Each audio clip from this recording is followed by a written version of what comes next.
Good evening, everybody. Welcome into Overtime. It's the final week of 4A was last week. Of course, our final regular season game to watch we'll preview in just a moment. And now everybody is rolling in the playoffs. Not everybody, because some folks like Spring Valley did not get in because they didn't win. But teams like Lexington, who had to win to get in, they did.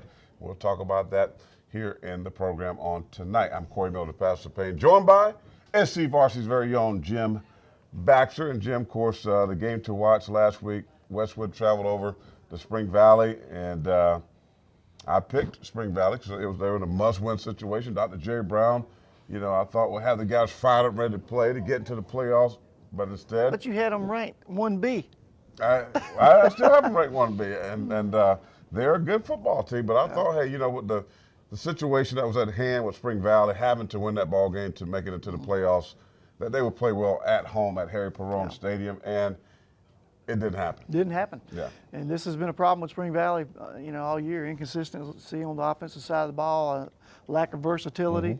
There's some problems over there. I keep hearing murmurings. Won't talk a lot about them right now, but there could be some changes over there at Spring Valley. Yeah, that's what I'm hearing too. So it could be some changes. The coaching staff, of course, 34-0 in this ball game. It was all Westwood, running and throwing it, playing defense. And they had a purpose coming off. They got beat down 33-3 a week before the Dutch Fork. Of course, they had something to prove, and Coach Summers had his guys just ready to play.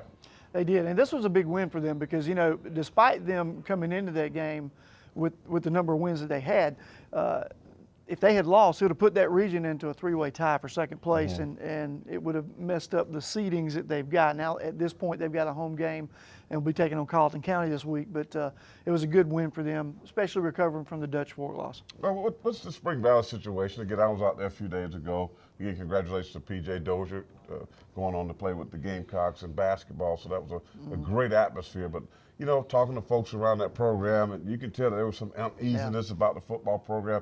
Miles Aldridge had this team undefeated in the regular season last year, of course, lost to Dutch Fork, but this team seemed to be on the rise. I mean, he left Dr. Brown a good football team, and it just seemed like they couldn't get things together this year. It's hard to believe that they went from where they were at last year to where they're at the end of this season right now, not even making the playoffs. And, I've heard different stories. You've been to the games, but I heard Friday night was bad, that there were family members from coaching staff turning around yelling at the fans because the fans were yelling at the coaches, and it's just not a good situation over there right now. And I have heard murmurings that there's going to be some changes over there within the coaching ranks, whether it's assistant coaches, head coaches, I don't know. Can't comment on that right now, but I do think you're going to see some changes on that staff. Yeah, and it's probably going to happen just based on how things ended on last Friday night. Let's go look at some other games, some other great games that was going on around the Midlands last week. Of course, Lexington game I told you about versus White Knoll. Look at that score, 50-33. White Knoll had won 8 games in a row up to this point. Lexington, same scenario that Spring Valley was in, having to win, Jim, and they were ready to go. Josh Stepp had those guys ready to go. They were ready. They ran the football against a very good White Knoll defense. But, we talked about White Knoll over the last couple of weeks, kidding around while they were ranked in each of our top 5s. But, this is a team that I really questioned the caliber of the schedule. Now, granted, you play your in-region schedule. Right. You have to play the region schedule. You don't get to choose those games. So you really can't help what the record of those teams are, how good those teams are. But it showed when they came up against Lexington. Lexington was prepared. Slade Carroll, I've been talking about that kid all year, had 200 yards rushing in that game. Elon Brown, running back for White Knoll, phenomenal running back. It's a head scratcher why he doesn't have any recruiting interest right now, but a great player. And thank you, South Carolina High School Playoffs. We get to see a rematch this weekend. Yeah, we'll get more into that in our game to watch in just a moment. Let's take another game or so that was going on. Swansea, 45, and Wilson, of course, the Tigers, 21. Jim, they advanced. This is a playoff game. So Swansea's been a team that's been winning a lot, too. 8 in a row for these guys, right? These guys are getting it done and kind of quietly playing some really good football. They are, and at number 15, you just saw Chance Walker's a kid that I've been talking about for the last few weeks, and just an incredible athlete. They're going to need him to have a big game this week because they got Marlboro County coming to town, and all of the Region 6 teams are tough football teams. They play a physical brand of football, and granted, this is a team that's a number 4 seed, but this is not your typical number 4. They're going to be a very tough game for Swansea this week. No doubt about it. Swansea's a team, and as I said, they have won a lot of games in a row, but this Marlboro County team ranked number 2, I believe, in the seeding, so they're going to have something to say about Swansea down the stretch. Do we have one more game, Vincenzo, that we can look at before we get into some meat and potatoes of this overtime? Seneca, I like that name. And, of course, my guys at Chapin, 40-37, they are eliminated from the playoffs. Jim, did you think this was going to happen?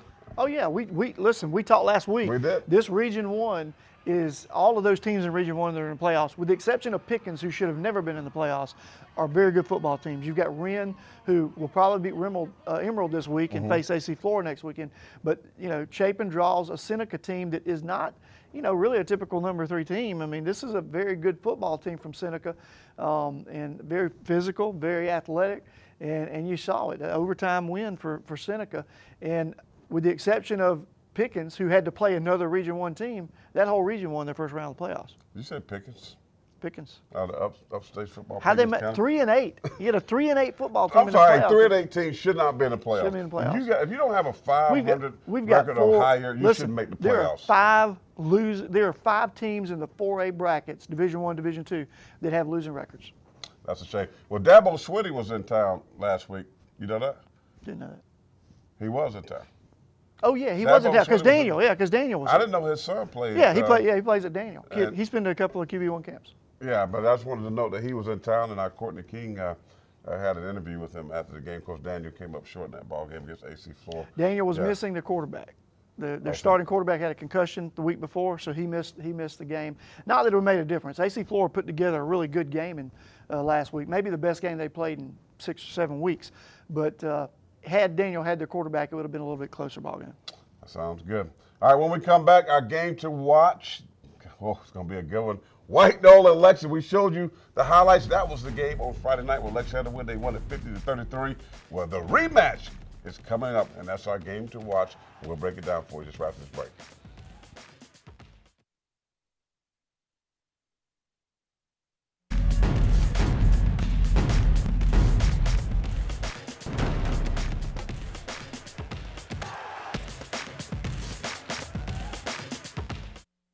All right, welcome back to Overtime. Our game to watch this week, White Knoll is at home against Lexington. Lexington won last week 50-33 in a game that they had to win to even get into the playoffs. And what they get? White Knoll again. And I know that it's hard to beat a team twice, especially back-to-back weeks is going to be real tough. But this is our game to watch, Jim. And, of course, as I said, this Lexington team, they play with some hunger and thirst. They knew they had to win. But this is going to be a tougher week when you got to go on the road. Yeah. You got just really recent film.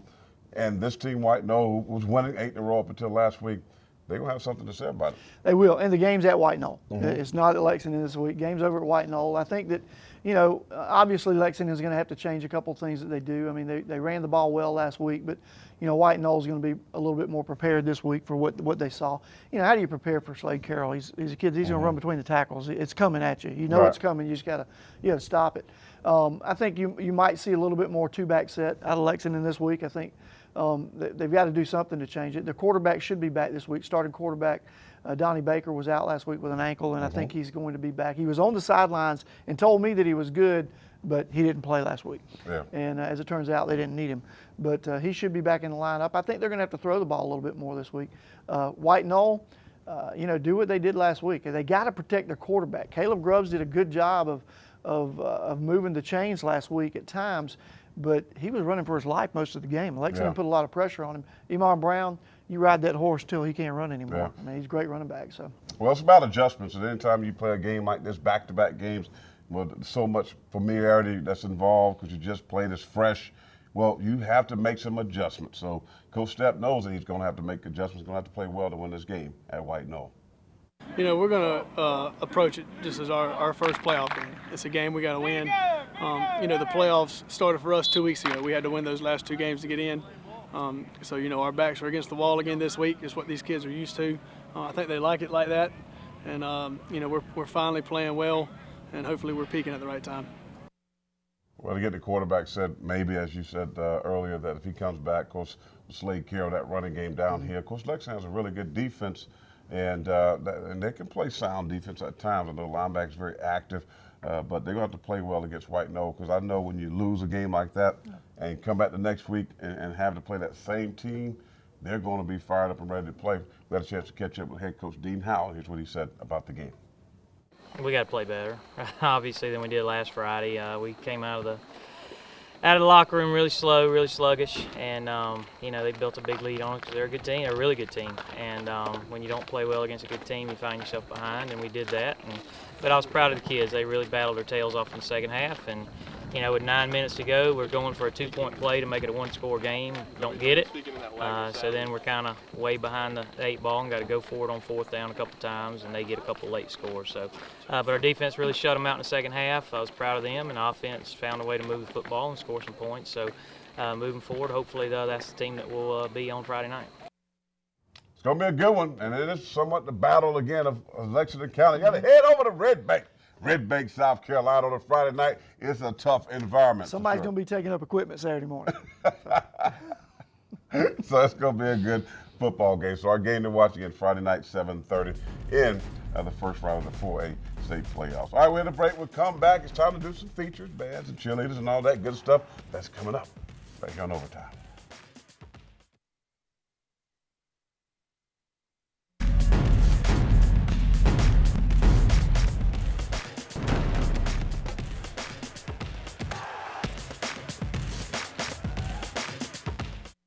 All right, welcome back. Overtime is now our time to feature the band, and that band this week is Fairfield Central. Do your thing.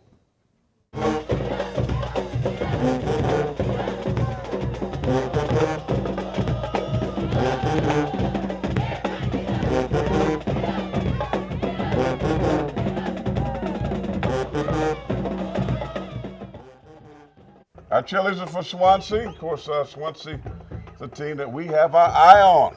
Swansea, holler at the POP because you might find yourself in the POP rankings this week. I'm just saying, you have something to cheer about. Hey, and I actually had a parent email this week to the radio show and said that I was a cheerleader for certain teams. I got some pom-poms right over here for you. I'll get them. Yeah, you've been accused of that a couple times. Yeah, well, the ones I was cheering, they won. And White Knowles, and then you finally gave White Knowles some credit, and then they lost. What happened in that game? All right, it's time to go to our offensive player of the week. That guy is Joseph Young of Fairfield Central. Of course, big game for him. 19 carries, 283 yards, and 2 touchdowns.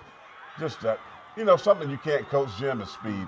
Yeah, you can't coach that. No, you can't. And he was a kid that we talked about last week in the impact players for the playoffs, right, that he'd have to have a big game, and he did have a big game. He heard you. Big, strong kid. See the guy say, go. Not only can he separate, as you see there, but he's also a pretty physical runner in traffic. Yeah, I like him. That's why I think Fairfield Central going to win the state championship. My defensive player of the week, Tyler Gray, AC Floor. That's right. He did his thing as well. 5 tackles, 2 interceptions, a forced fumble, and a fumble recovery. The DB of AC Floor getting it done. Of course, AC Floor taking care of the Dabo Sweeney High School team that came into town. I like saying that. Tyler Gray, great kid. Have you ever met the kid? Great kid. Ivy League offers. Smart, Ivy League, smart, so that smart makes you kid. smart. Oh yeah, smart kid. But also could mean he can play too. Don't mean. Well, he can play. He can play. Yeah. I think he's got an offer from PC as well. Really?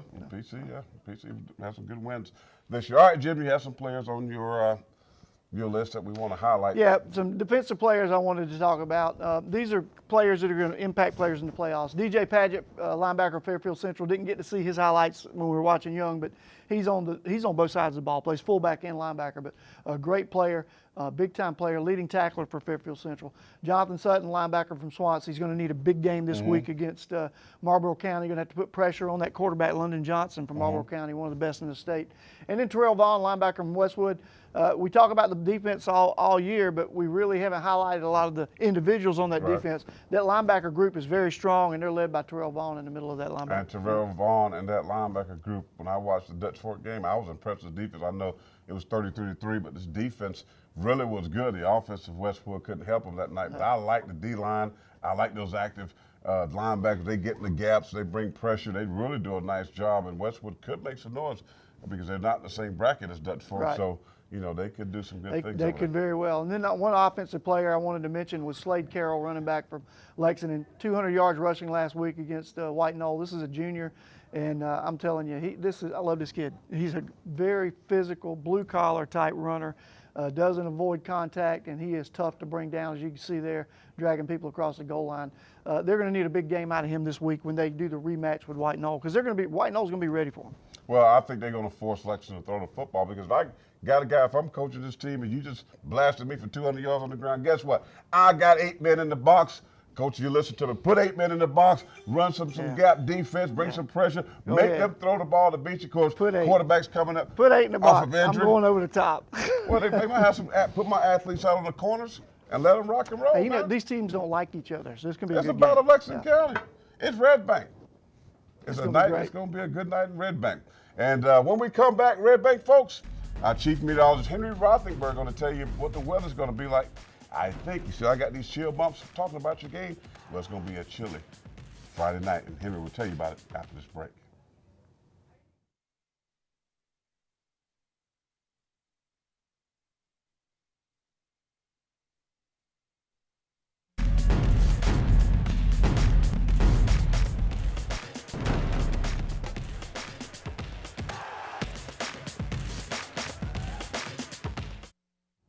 I love those Friday nights. And of course, it's been a great week of some warm weather. Have my windows down, the back window on the truck, chilling, listening to some cool sounds of some good music. But Henry, I don't know if I can let my windows down on Friday night, because White Knoll and Lexington, they might need a coat. You may want a chinchilla and some long johns. It is about to get frigid, Corey, but after all, it is November and we have been spoiled this week. Let's take a look at what we are talking about. A clear sky expected across South Carolina as we head into Friday night for all of the high school playoff games. We are also going to be dealing with Arctic air, which means outright cold temperatures. We're talking wind chills in the 30s, air temperatures at kick in the low 40s, dropping into the 30s, and it will be breezy as well. Again, that's what adds to the chill that we will be experiencing in the air. Let's take a look at Future Watch, and you can see we don't have anything on the map. That's indicating a clear sky, so at least you get some afternoon sunshine to warm things up. The downside to that, though, is clouds act as an atmospheric blanket after sunset. It keeps any heat absorbed during the day intact. Since we do not have that cloud cover, by the time games are underway at 8 o'clock, you're going to get what's called radiational cooling. All that heat is going to radiate out into the sky, and temperatures are going to fall quickly, eventually lows dropping down into the 20s. So you can see that clear sky still with us as games are wrapping up. Corey, some folks maybe going out for a late dinner after a football game. You're going to want the jacket. It's going to be that hot chocolate kind of night, because it's going to just be outright frigid across the Palmetto State, despite where you are. So our game to watch is that rematch, Lexington, White Knoll, being played at White Knoll, 42 at that 7:30 kick with a clear sky. It's going to be breezy. We're going to have a north-northwesterly wind, about 10 to 15 miles per hour. Should start to taper off some during the game. But the temperatures, by 8 o'clock, I anticipate this 42 dropping to about 39 and continuing to fall. Go on and subtract about 5 degrees from the actual temperature, and that will be what we call the wind chill. That's what it's going to feel like on your body. So it's going to feel like it's in the low 30s with the actual temperature in the mid to upper 30s for much of the game. Bottom line, Corey, it is going to be frigid. Frigid is the word of the night. Frigid means cold, and Jim had to go look up chinchilla when he said chinchilla. He said chinchilla. You had to Google. That's You had to Google it. It's like a rat. It's like a big rat. Chinchilla. So get your hat, get your coat, get your scarf, gloves. You're going to need all that, because by the time 9 o'clock rolls around, it's going to probably be in the low 30s. Not trying to play Henry's part, but I'm just assuming that with the wind chill he mentioned, it's going to be a little cold. Let's look at some other games to watch, because there are some good ones. Dutch Fork, of course, taking on Malden in the 4A playoffs. Westwood, Colleton County, Jim, some good matchups there. But Malden's in trouble. I mean, they were in trouble anyway, but they just lost their quarterback and one of their top skill players who were arrested this week. So you said, wait a minute, he's arrested? They were both arrested this week, Not apparently posting some pictures of another student. Oh, no. But Westwood, Colleton County, I don't even think is going to be a match. I think Westwood runs away with that. What about them dogs? I need some dogs. River Bluff's going to go down to Goose Creek, and I think they're going to give Goose Creek a game for about a quarter and a half. Chuck Reed But I think fourth quarter start wearing on them, a physical brand of football, and I think Goose Creek rolls with that. South Florence, Blythewood, South Florence already beat them once. They're going to beat them worse this time. Another rematch. Then the AAA 3A, you got Swansea again. We like Marlboro County. I'm going with upset. I like Marlboro County. in that game. And then Flora shouldn't have any trouble Hey, with what about Lancaster. Lancaster? I got an email. A shout out to Lancaster. They've been watching the program. Guy sent me a tweet and an email about Lancaster. It's been a long time since his football team made the playoffs. So shout out. However it happens for you, taking on a very good Flora team. Shout out to Lancaster, which is right down the road from P-Town where I grew That's up. right. There's been years and years since they made the playoffs. New coach, Back in there. first year coach down there. Fortunately, they dropped down to 3A this year. They've been struggling in 4A, playing against some teams that they don't really match up well in terms of enrollment numbers. So they dropped down to 3A this year, and they wind up finishing in the top 4 in their region, and then they're in the playoffs. Shout out to son Darius Stonewell because that's where he went to high school. So he's a Gamecock, but I still like Florida. I like Florida in this game. All right, it's now time to look at some skis. No, double A, I'm sorry, so Fairfield Central. Yeah, Fairfield Central. I'm Tough taking- game. Yeah. Tough game. I'm going with Fairfield Central. Newberry and Woodruff. I like Woodruff. I like Newberry. Chesney and Keenan. It's probably an upset, but I'm gonna say Keenan. I'm taking Keenan too. They beat my Central. Hammond Eagles. over Ben Lippin, although Derek White's done a great job over there this year. They with, put up some with big Ben numbers Lippin. at quarterback out of do. Ben Lippin, huh? And Florence Christian. Florence Christian. Toss up. I'm gonna go Florence Christian. I'm going to go Orangeburg Prep just because you went Florence, because I have no idea anybody in that school. It's now time for your top 5, Jim Rowland. Didn't change a whole lot this week. You Really? look at top 5. Dutch Fork number 1, Westwood number 2. Notice there's no 1A, 1B. Right. It's number 1, number 2. Fairfield Central number 3. What you see is Batesburg-Leesville has dropped with the loss last week. AC Flora moves in at number 4, and Swansea is in at number 5.